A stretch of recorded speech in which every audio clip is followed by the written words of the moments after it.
Assalamualaikum warahmatullahi wabarakatuh. Baiklah, pada kesempatan kali ini saya akan menjelaskan bagaimana cara melakukan uji ANOVA 2 arah untuk contoh penelitian farmasi. ANOVA 2 arah ini digunakan bila sumber keragaman yang terjadi tidak hanya terjadi pada satu faktor atau perlakuan.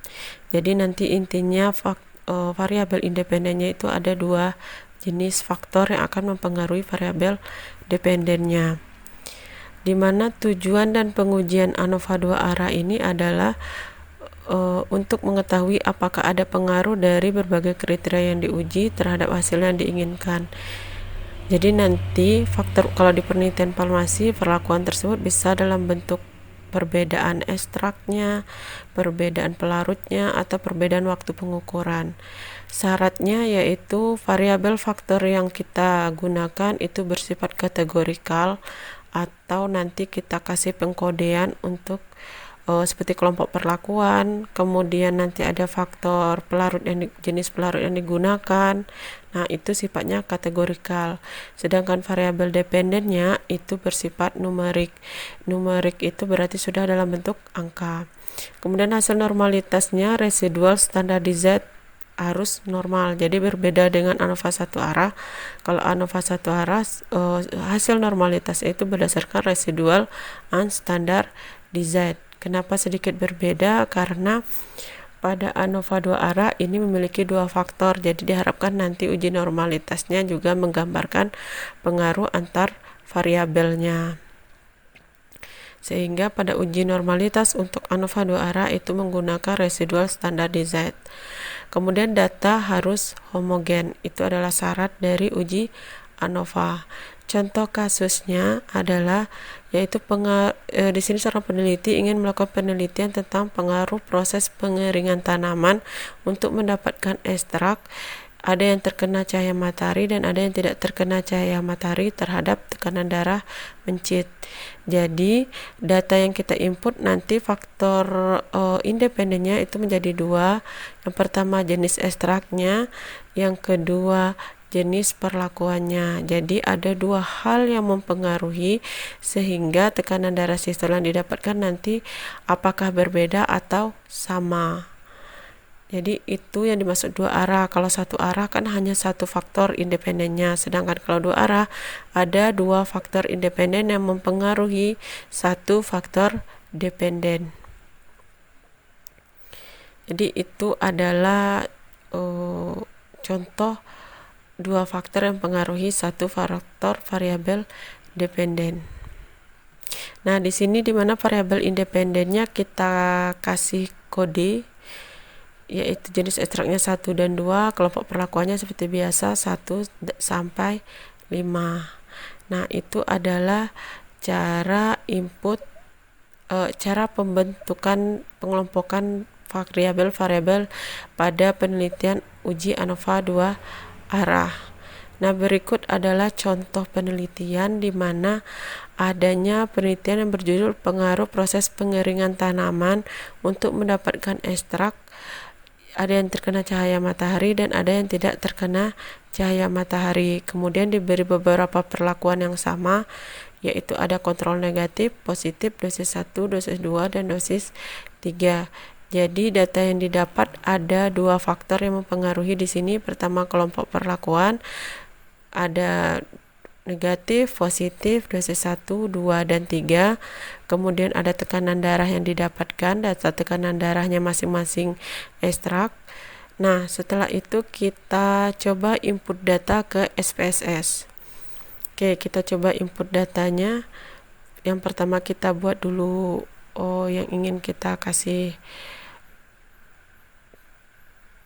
dalam proses penginputan data, sekarang kelompok perlakuan, kemudian tekanan darah, dan terakhir data jenis ekstrak, jenis tanaman yang proses pengeringannya untuk mendapatkan ekstrak.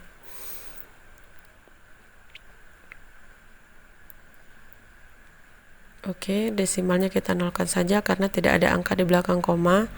Kita perjelas lagi kelompok perlakuan pakai spasi. kemudian tekanan darah sistol, tekanan darah, terus jenis ekstrak. Nah, karena kelompok perlakuan dan jenis ekstrak tadi kita masih dalam bentuk kata-kata, maka kita ubah menjadi bentuk pengkodean, yaitu dimana satu kita mulai dari angka 1. Untuk mempermudah saja, 1 itu kontrol negatif, 2 kontrol positif, 3 dosis 1, 4 dosis 2, 5 dosis 3. Itu untuk kelompok pengkodean untuk kelompok perlakuan. Oke, kemudian jenis ekstraknya kita bagi menjadi 2 kode, yaitu 1 dan 2, di mana 1 pengeringannya dengan menggunakan cahaya matahari, yang kedua dengan tanpa cahaya matahari. Oke, kita oke kan. Nah, itu adalah data yang kita input, kemudian kita masukkan datanya. Untuk kelompok perlakuan itu ada 4 kali pengulangan untuk setiap perlakuan.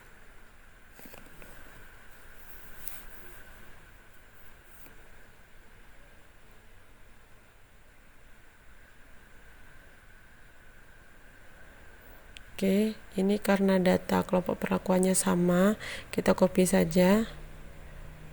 Jadi kita penginput datanya untuk tidak membuat kita terganggu, kita inputnya secara berurutan saja, jadi tidak perlu kita pisah-pisahkan pengukuran datanya. Jadi kalau seandainya dia menggunakan cahaya matahari, data ekstrak cahaya matahari, kita satukan semua kelompoknya.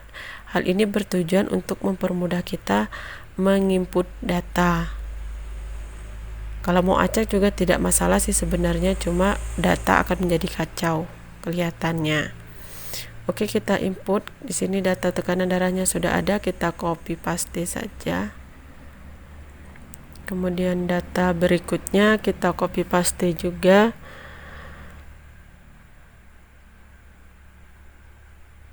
Oke.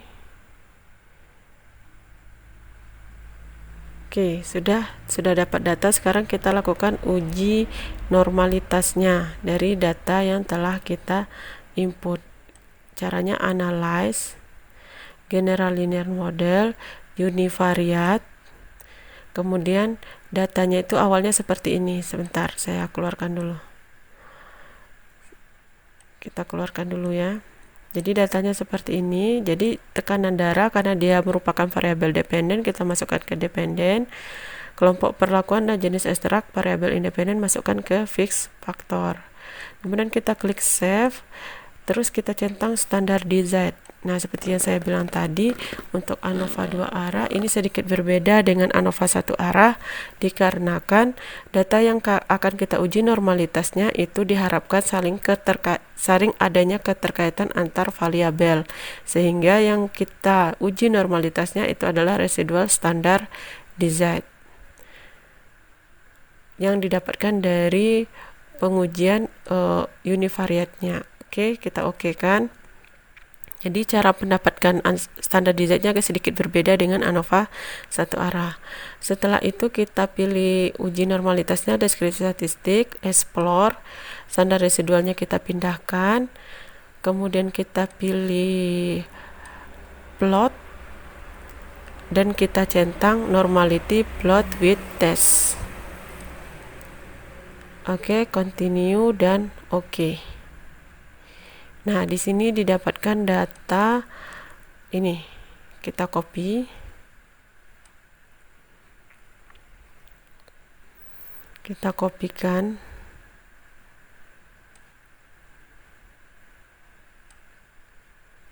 Nah, sekarang kita masukkan ke Word. Bagaimana sih cara pembacaannya? Nah, jadi saya akan mengajarkan cara proses pembacaan data. Oke, ini kita copy pastekan. Kemudian yang Kolmogorov Smirnovnya kita hapus saja.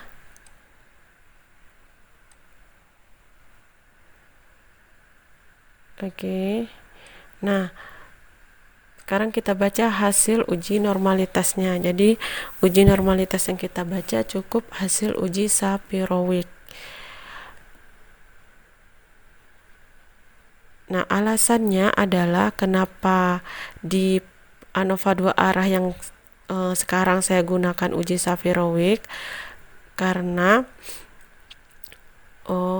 uji Sapir-Whorf ini digunakan untuk sampel penelitian itu kecil dari ANOVA 2 arah dengan jumlah sampel penelitiannya kecil dari 50. Jadi kalau kita menggunakan jumlah sampelnya kecil dari 50, itu biasa ada hasil penelitian mengatakan bahwa untuk uji normalitasnya yang sebaiknya dipilih itu adalah uji Sapir-Whorf. Normalitas yang dianjurkan ya, bukan berarti ketika kita menggunakan uji normalitas Kolmogorov-Smirnov itu salah. Jadi ini hanya dianjurkan karena berdasarkan hasil penelitian bahwa jika jumlah di bawah 50 itu nilai terbaik, nilai yang baik untuk uji normalitas itu didapatkan dari uji Sapir-Whorf. Oke, kita lihat dulu di mana datanya sebentar, hasil penelitiannya. Oke, belum sebentar.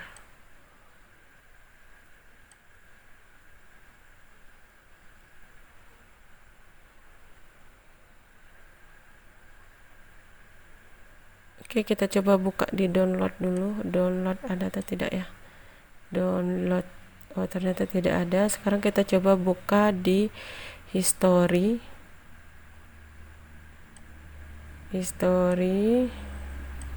Kemudian kita pilih history. Kemudian ini. Oke, ini hasil penelitiannya tadi. Nah, dia melihat perbandingan kekuatan uji untuk menguji normalitas. Nah, sekarang kita lihat kesimpulan. Oh, ternyata banyak. Oke, kita lihat langsung kesimpulannya saja ya. Oke, tidak ketemu, kita ganti lagi bahasanya biar cepat ketemu pembahasan. Oke, ini hasil penelitiannya menunjukkan di sini bahwa, nah itu sebentar ya.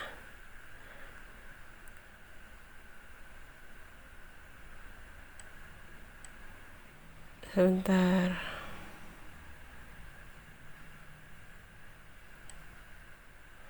Nah, itu yang di bagian bawah itu ada pernyataan menyatakan bahwa kesimpulan akhir yang diperoleh dari ketiga metode yang diuji didapatkan bahwa untuk sampel yang berukuran kecil, Kolmogorov-Smirnov itu mendapatkan data yang paling lemah dibandingkan Sapir-Whorf.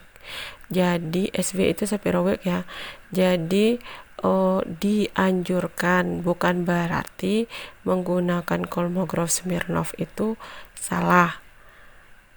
Jadi kalau kita sebagai peneliti ingin pakai Kolmogorov-Smirnov juga boleh, karena Kolmogorov-Smirnov juga bisa mengolah data sebenarnya dari jumlah sampelnya 7 sampai 1000-an. Sedangkan kalau Sapir-Whorf ini terbatas sampai 50. Itu hanya sebatas pemilihan, tergantung penelitinya mau menggunakan apa. Karena di sini jumlah sampelnya 40, saya lebih menggunakan ke Sapir-Whorf.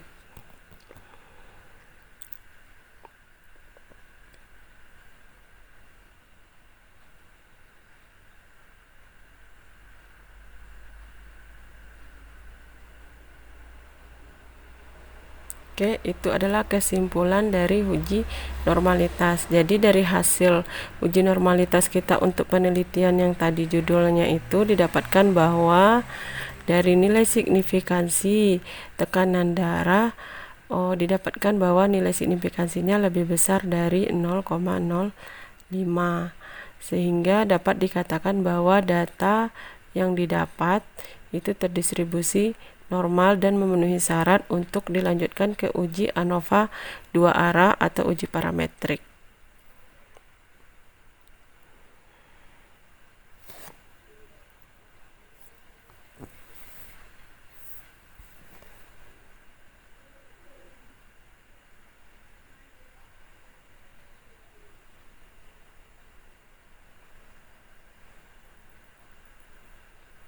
Oke, nilai signifikansinya besar dari 0,05. Ini adalah hasil uji normalitas. Sekarang kita lanjut ke uji ANOVA dua arah. Karena normalitas sudah terpenuhi, sekarang uji dua arah. Kita pilih general linear model, kemudian univariat. Kita hapus dulu standar DZ-nya. Kemudian kita masuk ke plot yang pertama kali, di mana kita akan membuat tabel semacam grafik. Oke, kita ulang lagi. General linear model, univariat, kemudian kan tadi variabelnya sudah kita input, jadi kita ikutin saja. Kemudian kita klik plot, kelompok perlakuan masuk horizontal, jenis ekstrak masuk separated line. Tujuan ini adalah untuk membantu kita dalam proses pembuatan grafik. Kemudian post hoc, di sini yang saya pindahkan hanya kelompok perlakuan. Kenapa jenis ekstrak tidak saya pindahkan? Karena statis SPSS tidak akan mengubah data uji lanjutan jika hanya terdiri dari dua jenis dalam satu variabel. Jadi dia hanya akan mengolah jika dia terdiri dari lebih dari dua jenis. Nah, pada kelompok perlakuan kita kan menggunakan 5 jenis perlakuan. Jadi bisa kita lakukan lanjut uji post hoc. Nah, di sini saya memilih Duncan, boleh saja memilih yang lain, tapi kalau saya pribadi saya lebih cenderung ke Duncan. Jadi tidak salah kalau kita memilih yang lain ya. Oke, itu post hoc. Sekarang masuk save. Sebentar, kita hapus dulu standar DZ-nya karena tadi diulang ya. Oke, masuk option. Option ini tujuannya untuk menentukan uji homogenitas. Jadi setelah kita pindahkan semua data, kita pilih homogeneity test, kita centang. Yang lainnya abaikan saja, kemudian continue dan oke. Oke, sekarang data hasil penelitian untuk uji ANOVA dua arah telah keluar. Kita copy dulu data pertama, yaitu uji homogenitas. Nah, dari uji homogenitas terlihat bahwa nilai signifikansinya besar dari 0,05. Hal ini menunjukkan bahwa data bersifat homogen, sehingga dapat dilanjutkan untuk pembacaan hasil dari ANOVA dua arah atau uji parametrik. Nah, sekarang kita lanjut lagi mengambil data berikutnya. Yang bisa kita ambil berikutnya adalah ini. Ini adalah hasil uji ANOVA dua arah. Jadi kalau tabelnya seperti ini, itu adalah hasil uji ANOVA dua arah. Bagaimana cara pembacaannya? Yang kita baca pertama kali itu adalah bagian kelompok perlakuan. Nah, ini yang saya blok ini ya. Nah, itu kita baca nilai signifikansinya. Jika dia kecil dari 0,05, maka berarti ada perbedaan antar kelompok, perbedaan yang signifikan antar kelompok. Nah, di sini kita dapatkan bahwa kelompok perlakuan itu nilai signifikansinya kecil dari 0,05. Maka hal ini berarti bahwa terdapat perbedaan yang nyata antar kelompok.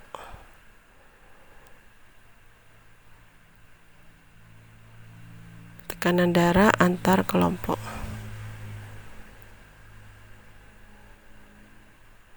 Kelompok perlakuan. Nah, next yang kedua yang kita baca itu adalah jenis ekstrak. Jadi, jenis ekstrak tadi seperti yang saya jelaskan, jenis ekstrak itu adalah bagaimana proses pengeringan tadi ya. Jadi kita simpulkan bahwa cara pengeringan tanaman untuk mendapatkan ekstrak itu tidak ada perbedaannya tidak didapatkan perbedaan yang bermakna, sehingga mau dikeringkan dengan cahaya matahari kah atau mau dikeringkan dengan tanpa cahaya matahari, itu tidak mempengaruhi hasil tekanan darah hewan uji.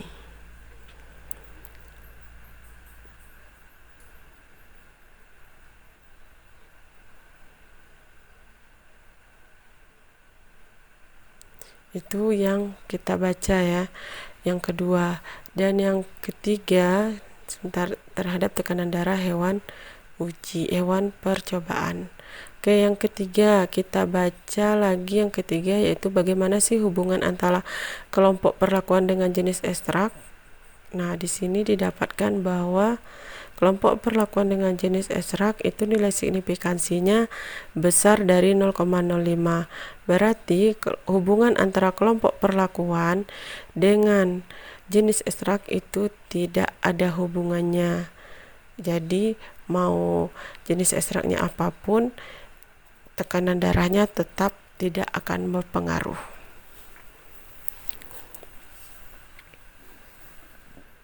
Hal ini berarti bahwa tidak ada hubungan ekstraksi kelompok perlakuan terhadap perlakuan dengan jenis ekstrak yang kita dapatkan.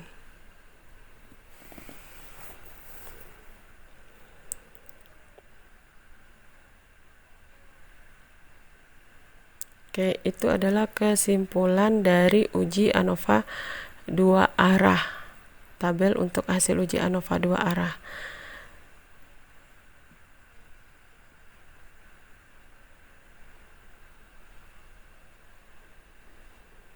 Oke, next, sekarang kita lanjut tabel apa sih yang bisa kita ambil lagi dari hasil output pengolahan ANOVA 2 arah. Itu adalah tabel uji Duncan. Kalau yang ini kita abaikan saja terlebih dahulu, jadi tidak usah kita baca, kita cukup langsung ke uji Duncannya. Nah, di sini hasil Duncan kan tadi dari hasil ANOVA 2 arahnya terlihat bahwa adanya perbedaan antar kelompok. Nah, siapa sih yang terbaik di sana? Kan di ANOVA 2 arahnya tidak terlihat. Nah, di uji Duncan ini terlihat bahwa ternyata dari signifikansi yang kita dapat perbedaan tadi, bahwa yang terbaik itu adalah dosis 3, kemudian diikuti dengan dosis 2 dan dosis 1. Itu cara pembacaan cara pembacaan uji Duncan. Jadi kalau dia berbeda, itu berarti efeknya terjadi perbedaan signifikan. Tapi kalau seandainya dia berada pada satu kolom, itu berarti efeknya sama.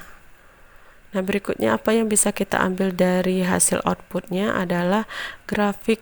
Nah, di sini terdapat grafik, yaitu antara cahaya matahari dengan tanpa cahaya matahari, kemudian ada kelompok perlakuan. Nah, di sini didapatkan bahwa terlihat secara kasat mata tidak ada pengaruh yang terlalu berlebihan antar percobaan. Jadi kita copy saja. Jadi terlihat bahwa grafiknya sama-sama hampir nempel. Nah, jadi tidak salah jika tadi kesimpulannya bahwa